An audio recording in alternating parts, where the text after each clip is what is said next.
I wish it was as easy as some of those guys make it out to be. It's not easy for me. I mean, the last truck I bought was great until I got it home.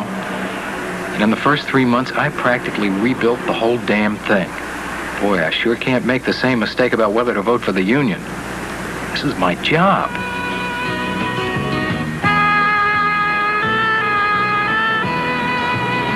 Like many other employees, Gus is facing a difficult decision. And that decision is even harder to make if it has to be based on bad information.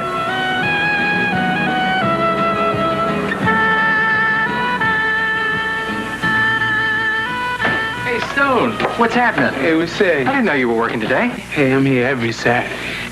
Putting a little addition on the house. Need a little bit of lumber. Could you take care of that for me? You got it. Thanks a lot. Hey, Stone. How you doing? How you doing? Got this caulking. I think that's the exact change, okay? Okay. Hey, guys, how you doing? Oh, not bad, Fred. How about yourself? Oh, I'm fine. Look, you're not going to forget us on Tuesday, are you? What are you talking about? I'm talking about you're still with us on this union thing, aren't you? Oh, you know, I was just thinking about that. You sure it's a good idea? Well, you want to make more dough, don't you? You sure we can make more dough? That's what he said. You heard him. Our salaries are supposed to come up to union standard. And benefits, too. Yeah, but what about those dues and the initiation fee and all those other charges? Man, there's too much coming out of my paycheck already. Well, the dues don't really amount to much, and all the money that we pay in goes for higher benefits, like a strike fund. You sure about that? That's what the man said. Yeah, but supposing he's exaggerating. After all, it's money in his pocket. Well, he's been a union organizer for years. He knows what he's talking about. You believe everything he says? Well, the way I look at it, it's like this. We try the union for a year or two, and if it doesn't work out, we dump them. They're the only ones that are promising us anything. The company hasn't said one word about improving benefits or improving salaries. Oh, and what about grievances? The union is very strong on that, too.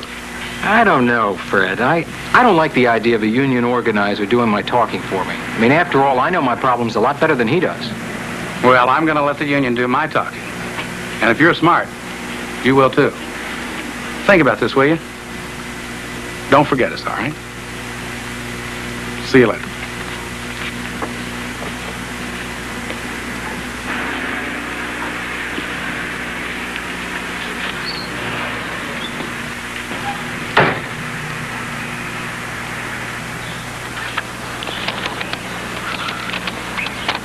Does Fred really have his facts straight? Suppose he has bad information. Hey, Bert. How you doing? Could you take care of that for me? Yeah, Gus, go ahead, man. I trust you. Get your own lumber. You sure? Yeah, fast. Okay. Thanks a lot.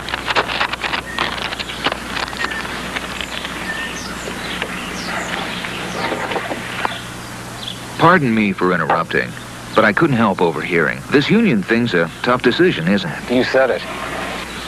I'm afraid Fred there had a few things mixed up. Oh? Like what? Well, think back to some of the things he said. I could use more money, couldn't you? You sure they can get us more money? Well, you heard the man. That's what he said. That's a good example. See, the union can promise anything to get your vote, but it can guarantee nothing. And the truth is, you don't need a union to get a raise, because the company makes the decision, not the union. Now remember this comment, Gus?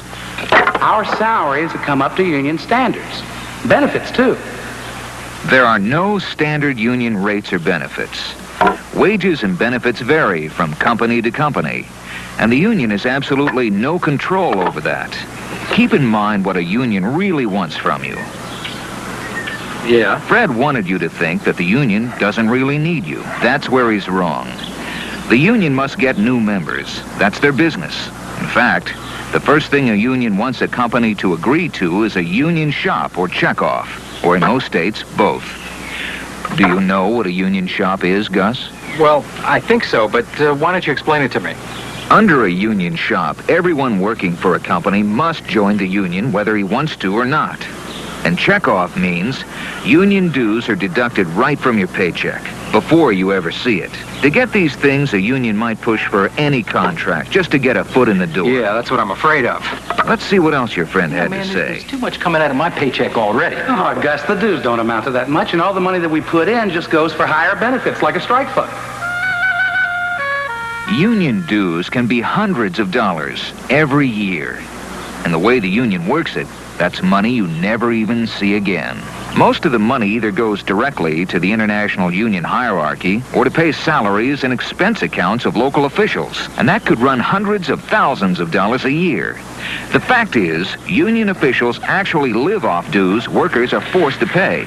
And you may even be assessed more dues when the union runs short on money. The way unions spend the members' money, hardly any of it goes for strike funds. In lots of cases, none.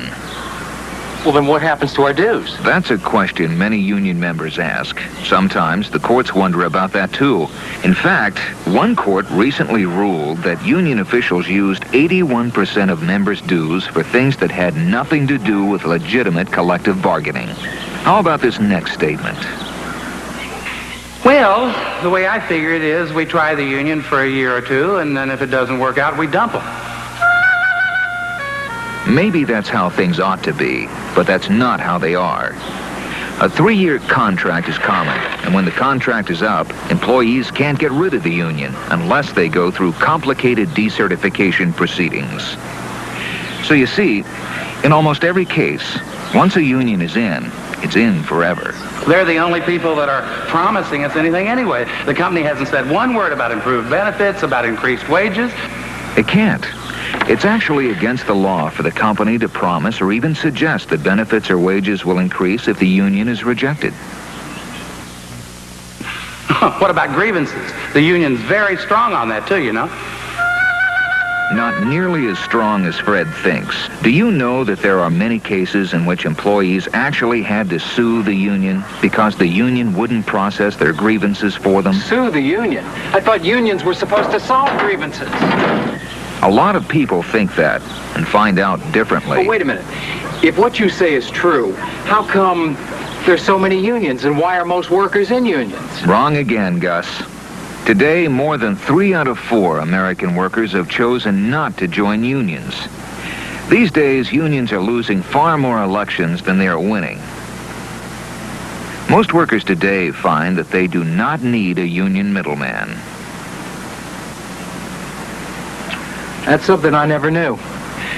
I hope the rest of the people around here understand all this.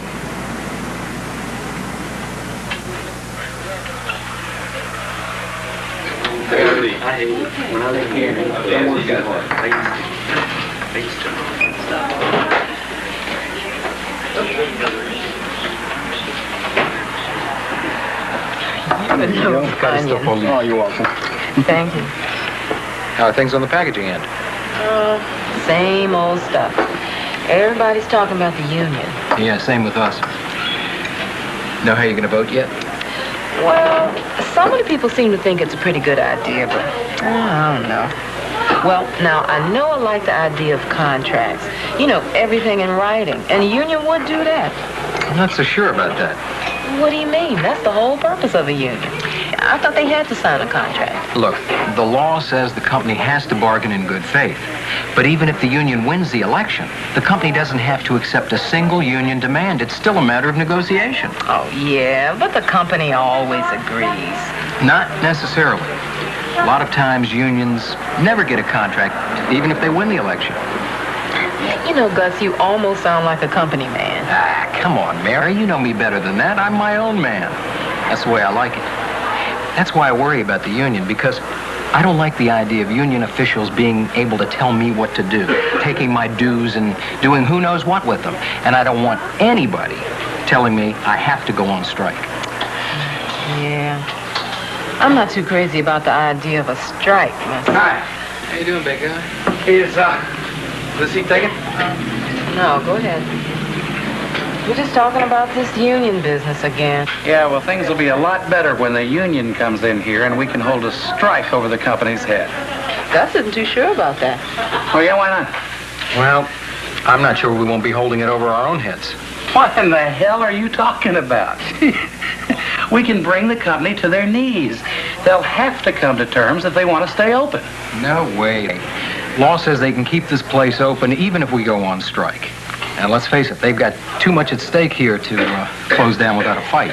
How are they going to stay open if we're on strike? Lots of ways. They can use management and supervisors, and they can go out and hire people to replace us. Big deal. They can't fire you for striking. And when the strike's over, we'll all get our old jobs back. You want to get your facts together before you vote, Fred. If you're striking strictly for a contract, you can be permanently replaced. Now, that means when the strike is over, they don't have to fire the replacement to give you back your job. And if you're out of work, it's not going to make a hell of a lot of difference to you, whether you were fired or replaced. Now, if a replacement leaves, you might get the first shot at an open job, but that's it. And who knows how many months that could take, if ever. Well, you know, people can be discouraged for coming to work when there's a strike. How? Beat people up? I didn't say that, you did. Are things so bad around here that we have to start beating on each other? I thought the union was supposed to bring workers together, not drive us apart. Let me ask you something, Fred. If there's a strike, what are you going to live on? The strike fund. The union has a strike fund. And of course, there's unemployment or something. Man, I've looked into this too, and let me tell you something. Strike fund benefits are not much. Some unions don't even put in anything. And if they do, how does 20 bucks a week sound? Can you live on that? And as far as unemployment goes, forget it. In all but a couple of states, you can't collect during a strike. When you go on strike, buddy, you're on your own. I'll hold out. Fine, but who's going to make your mortgage payment and your car payments? Because you can bet that the union isn't going to do it. You got to give something to get something. And that's life. But it's what we're getting worth, what we have to give up. Look, I know things are not perfect around here now, but life with the union won't be perfect either. And I'm not sure we won't end up worse off. I don't want to take that risk. Yeah, well, maybe I sat down at the wrong table. Fred, wait a minute. Wait just 1 minute. Now look, you and I have been working together a long time, right? Yeah. And we've been friends for how many years? 10, 15? And our wives and our kids? Yeah, so what? So what are we talking to each other like enemies for? When you look around the plant, you see it happening everywhere. People who've been friends for years aren't speaking to each other. Say good morning to your boss, and some of those union guys look at you like you're talking to the devil, and all since the union organizers came in. Now you're talking about roughing people up. I always thought of you as a level-headed guy. What is going on? We disagree about politics, we disagree about sports, and that's no problem. But we disagree about some outside union coming in, and you're ready to eat at a different table. Well, I just... Sure is. And you know what? If the union wins, I have a bad feeling we're all going to be eating at separate tables. The union will see to that. They'll always be agitating for something. And you know what? I just don't want to work in a war zone.